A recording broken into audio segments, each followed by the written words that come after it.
If you're visiting with us this morning, we have been going through the Sermon on the Mount for the last couple months, and we've finally made it past chapter 5, and we're into chapter 6. And we'll see a bit of a shift in chapter 6 from chapter 5. Matthew chapter 5, if you want to open your Bibles if you're there. If you sort of skim through that, there's lots in there, and it's largely about how we treat fellow disciples. What do we do towards each other? Jesus is the king, and he's explaining how life in his kingdom looks like. So here's a brief summary of what Jesus has said so far in this sermon. He says, be merciful to those who anger you, be pure in heart, don't be pretenders with people. We're peacemakers with people who've made us angry. We don't go around angry at a brother or sister. We don't insult brothers or sisters. We're careful what we say. We stop our worship of God to go and make peace with someone who's angry at us. We don't look lustfully at someone else's spouse. We're loyal to our spouse. We don't divorce and remarry easily. We stay loyal. We tell the truth all the time, everyone we speak to.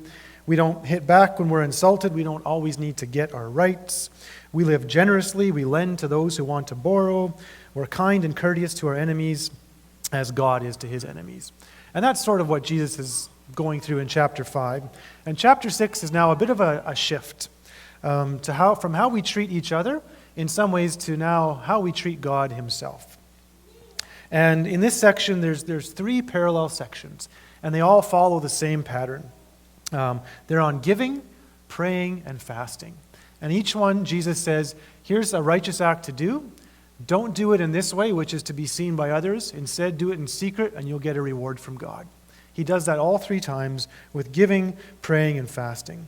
And so this morning we're going to look at the passage that Zoe just read for us from chapter 6 about giving.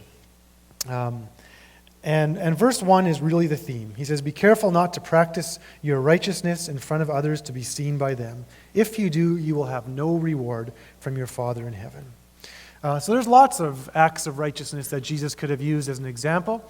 He's picking 3. How we give our money, how we pray, and how we fast. And we're going to talk about those 3 over the next little while. He says, when you give to the needy, don't announce it with trumpets as the hypocrites do in the synagogues and on the streets to be honored by others. Truly, I tell you, they've received their reward in full. But when you give to the needy, don't let your left hand know what your right hand is doing, so that your giving may be in secret. Then your Father, who sees what's done in secret, will reward you. So the Jews had a common practice of giving to the needy. They didn't have a government that provided any sort of social services, so it was the temple, it was the synagogues who did this. And Jesus talks about people who give and they announce it with trumpets. And we don't know if these are if people were literally blowing a shofar to announce how much so-and-so had given. Maybe. Probably the trumpets is the voices of the person bragging about how much they give. They're going around trumpeting on the streets and in the synagogues how generous they are and how much they've given. Whether it's real trumpets or just bragging, either way, these people want to make sure people know how much they gave. They gave a big gift to the temple. They want everyone to know. And Jesus calls these people hypocrites. They're actors. They're not deceiving others, though. They're deceiving themselves. See, they've actually missed the point of giving. The point of giving is to help the needy. There's people out there who don't have enough food, who don't have enough shelter, and we give to help them. That's the point. But for these people, the point is to get honor from other people. And remember, this is an honor-shame culture. We talked about this a little bit last week, where getting honor from other people is the highest goal. It's the greatest good. And Jesus is calling out those who give to gain honor from others. And this probably wasn't uncommon. This is probably actually quite common. And it probably wasn't even looked down upon, right? We just did the offering. We passed it around. If someone called out $500 as they dropped in their check, we might look at that and be like, give me a break. In Jesus' culture, they might look at that and say, wow, that's a generous person. I'll give that person honor. So it actually probably quite a bit worked for them. But Jesus says he'll have none of it in his kingdom. No more of this, he says. When you give, you do it in secret, for nobody to see but God. This expands on the 6th beatitude. Jesus says, blessed are the pure in heart, right? They have pure motives. They're not giving for the wrong reasons. This is what Jesus is expanding on. He wants us to give with pure motives. And we have this great other passage that was read for us already from Matthew 25. I think this is a great example of what this kind of giving looks like, giving in secret. So there's this picture of Jesus at the end times when the whole world is gathered before him and he's separating the sheep from the goats. And he's going to put the sheep on his right and the goats on his left. And then the king is going to say to those on his right, he's going to say, "Come, you who are blessed by my Father, take your inheritance, the kingdom prepared for you since the creation of the world." That's what these sheep get. They get the kingdom. And why do they get it? Because I was hungry, you gave me something to eat. I was thirsty, you gave me something to drink. A stranger, you invited me in. I needed clothes, and you clothed me. I was sick, and you looked after me. I was in prison, and you came to visit me. I needed food, and you put something in the food bank. Then the righteous will answer him, "Lord, when did we see you hungry and feed you, or thirsty or give you something to drink? When did we see you a stranger and invite you in, or needing clothes and clothe you? When did we see you sick or in prison and go to visit you?" And the king will reply, "Truly I tell you, whatever you did for one of the least of these brothers and sisters of mine, you did for me." So the people in this story who gave, they must have given in secret. They must have done these things with the right motives, because they get the reward. They get the reward, which is the kingdom of heaven. So this is the kind of giving that Jesus is looking for. If these people had done it to seek honor for others, they wouldn't get this from Jesus. But they gave in secret. We already give in secret. Maybe you already figured that out. Our giving in our little culture is very secretive. The little plate comes by, and you can slip something in, or you can not slip something in, and almost nobody will notice unless your neighbor's really looking to see. But even if they do see, they can't tell how much you put in.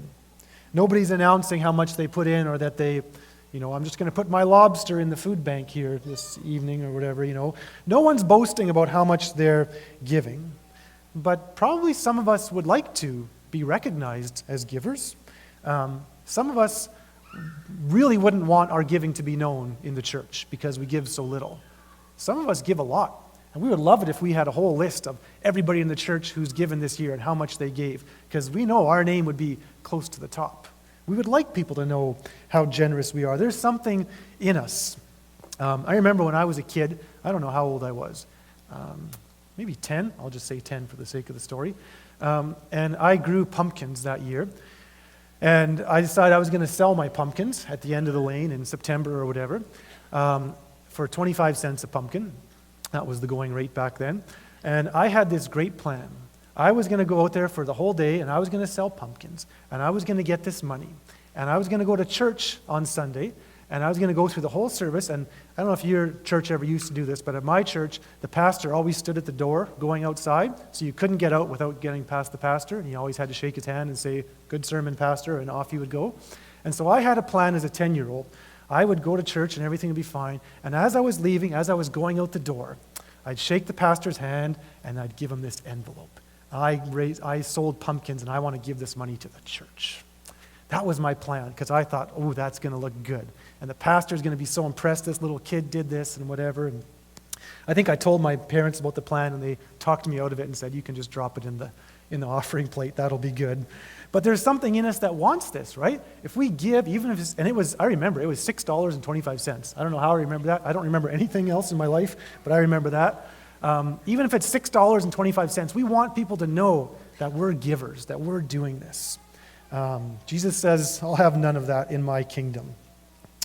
Some big donors demand that their name gets put on the building that they donated money for. Jesus probably has this kind of thing in mind, but that's not really happening a lot in our context here. I think we do this actually pretty well in a church. Nikki and I noticed this even when we just moved here. We were celebrating, I don't know what we were celebrating, still being alive or something. And so we went out for supper to Pilot Mountain, and we splurged. There was a buffet, and we got the steak buffet. And we went to pay for it, and someone from our church paid for it. I don't know why that chokes me up. Someone we hadn't even met this person yet. And they went and they said, "We're going to pay for their meal." That's the kind of giving that Jesus is looking for. That's the kind of giving that on that final day, that person who did that, they're going to get a reward.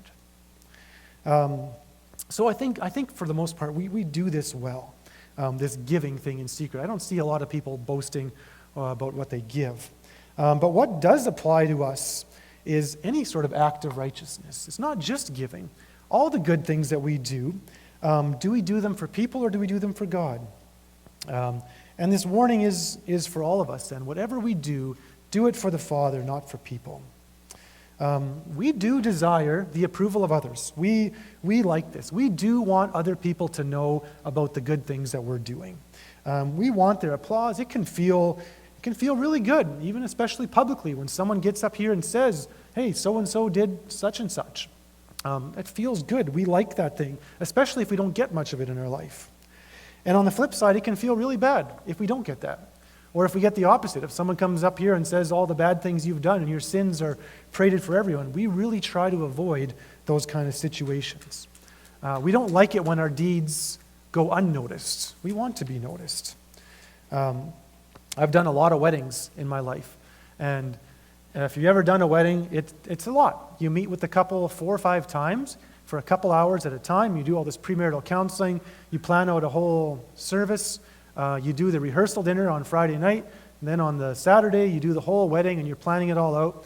And invariably, at the end of the wedding, the bride and groom get up, and they're thanking everybody. And they want to thank their bridesmaids and their groomsmen, and thank mom and dad for all this, and thank the photographer, and thank Uncle Bob for mowing the lawn, and Aunt Sally for making the centerpieces. And boy, the pastor doesn't get thanked very often. And then I have to check myself, right? Am I doing this for their thanks, for their approval and their praise? If I'm offended because the bride and groom thank everybody except me, then it shows that my motivation is actually in the wrong place. I'm actually looking for praise from people rather than being content with the fact that God saw what I did for this couple. And to be fair, everybody saw. I was the pastor in the middle of the whole wedding. People saw it. So it makes me check my motivation. Most of us, I would dare say all of us, make some effort, big or small, conscious or unconscious, to appear to others in a certain way. We try to appear to others that we are doing the right things and we're not doing the wrong things. So to some degree, we're always trying to impress each other. We want people to know about the good things that we're doing, and we try to sometimes work in subtle ways of announcing the things that we're doing. Jesus says, stop it. Just do it in private. Your Father sees.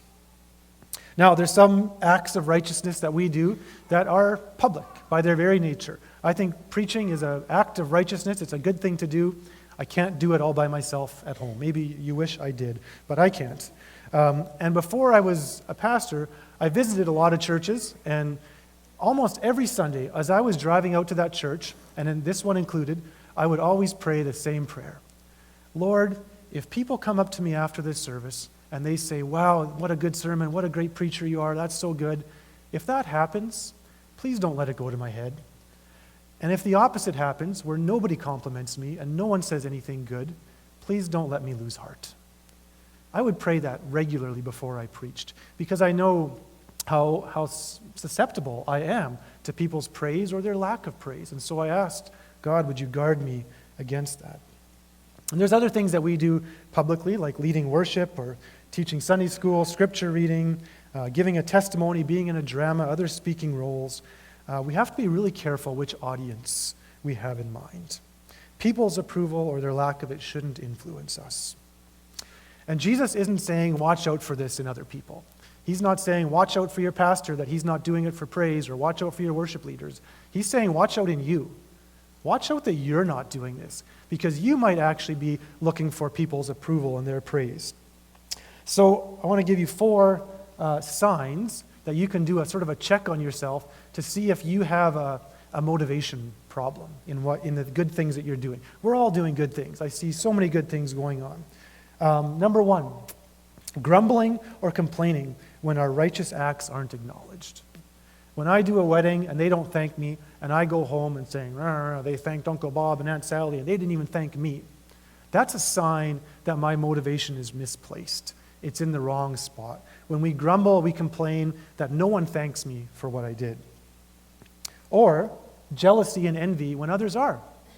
When someone else gets thanked and they get praised and rewarded for the good things that they did, and we say, boy, I've been doing that for longer than they have, and no one's ever done that for me. When we're jealous, when we're envious of the praise that other people get, it shows that our motivation is in the wrong place. Number 3, feeling as though we are owed something for all our good deeds. You know how much I've done for this church over 20 years? You know how much money I've given over that time? You know how many committees I've been on? I've done this and I've done this.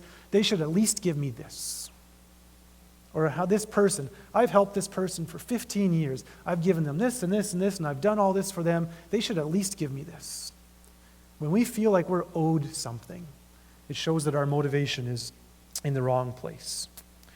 Or when we seek out righteous acts, number 4, that have a bigger audience or a higher chance of approval. We'd rather serve in a public sort of thing like this, where we can get praises from people. Or we see this in pastors who want to leave this church because they can go to a bigger church and they get a bigger audience and a bigger chance of approval. Shows that our motivation is in the wrong place.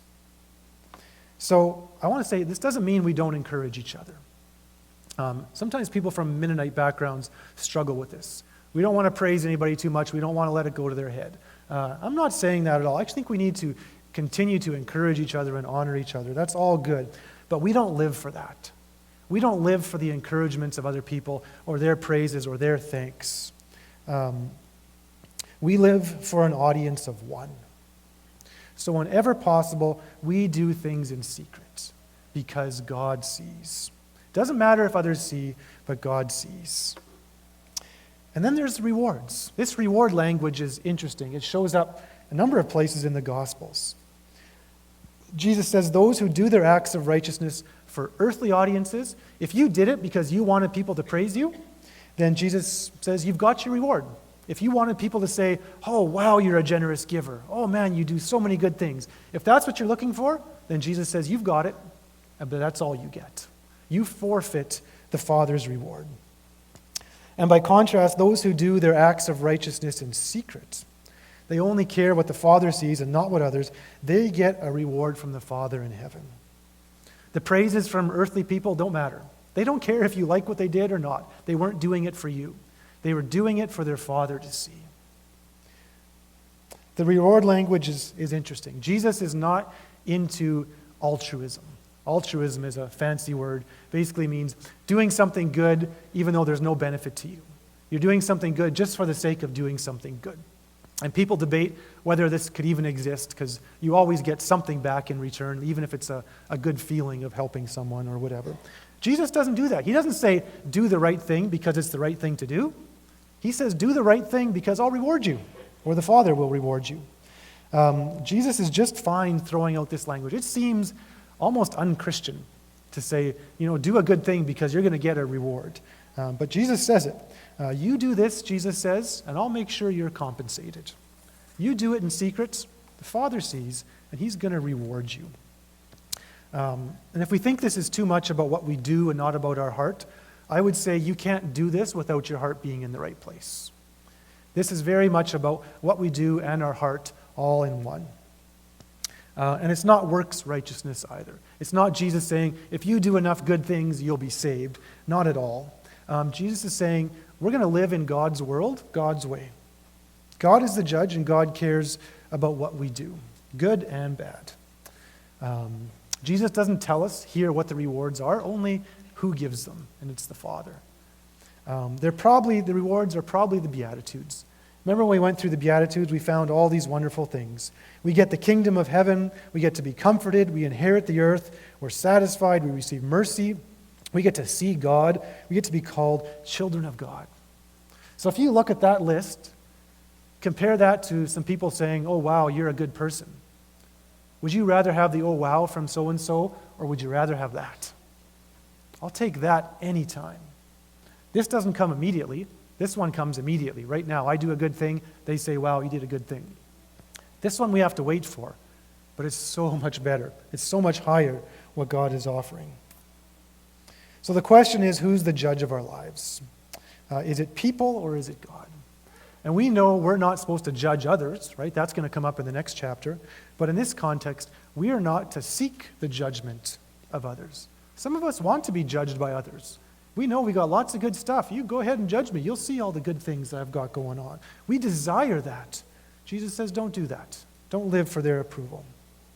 And also, remember that people often don't judge things the way the Father does. I can preach a sermon, and you can all say, oh, that was the best sermon ever. That was great. And the Father's not impressed with it actually at all. That can happen. And vice versa. You look at the prophets in the Old Testament, they preached something, nobody liked it. But the Father approved. So people's praises or their lack of it, that's not our judge. That's not our gauge anymore of what we're doing. So we go quietly about our business, and we perform the acts of righteousness that God gives us. And if nobody ever notices or thanks us or praises us, that's okay, because the Father sees. He sees what we've done in secret, and He's going to reward us. I see lots of examples of this in our church. They're not always easy to see because lots of them are in secret. So there's lots that I don't see. But I see some of those secret things slipping out. The ones who do it for the wrong reason, those are easy to see, right? If they blast it all over social media, all the good things that they're doing, that's easy enough to see. But we can see this happening already in our context. We can see lots of people faithfully serving and not seeking praise, but knowing that the Father sees. And I won't mention names or individuals because you start getting people left out. But I want to encourage those who are faithfully serving with little or no reward. We talked about our elders. These guys put a lot into leading this church. It takes a lot. And nobody's generally up here putting together some great video on how awesome our elders are, but the Father sees the work that they're doing. They do it in secret. People teaching Sunday school, you don't get a lot of praise for that. You're not going to have your 5-year-old come out to the foyer after Sunday school and start telling all the other adults what a good Sunday school teacher you are. It's probably not going to happen, but the Father sees. People who faithfully play on worship teams, takes a lot. Every month, you're together, you're practicing, you're doing this, not always with a lot of reward. There's lots of people who serve on committees in their church, and I know once you start mentioning some, I'm not mentioning others, and if there's something that's offended in you right now, that shows your motivations in the wrong spot. We are looking for the Father to see this. I didn't mention you, that's okay. But I do want to encourage people who are serving faithfully, especially even in your homes. I think of parents. Boy, parenting is an act of righteousness. Raising your kids in a godly way, that's an act of righteousness. And chances are your 3-year-old's not going to come to you at the end of the day and say, Mom, I just want to thank you for being such a good mom. You've really done a fantastic job today, and I'll try to tell Aunt Sally about how good a job you're doing. It's not going to happen. No one's going to see that or reward you for getting up at 4 a.m. and changing diapers, but the Father sees that. The Father sees what's done in secret, and He's got rewards for you. Maybe you're loving someone in your life who doesn't deserve your love. Week after week, month after month, year after year, you're faithfully being with this person, providing them with love that they really don't deserve. And no one sees it. It's totally done in secret, and there's no way for anyone to know what you're doing. I want to encourage you, the Father sees. The Father sees what you're doing in secret. Let it remain a secret, because you sure don't want to forfeit those rewards. God sees what's done in secret. The whole world might not notice. And even if they do notice, they might not give you praise. But someday it's going to come back to you. So I want to encourage you to keep serving faithfully and live for an audience of one.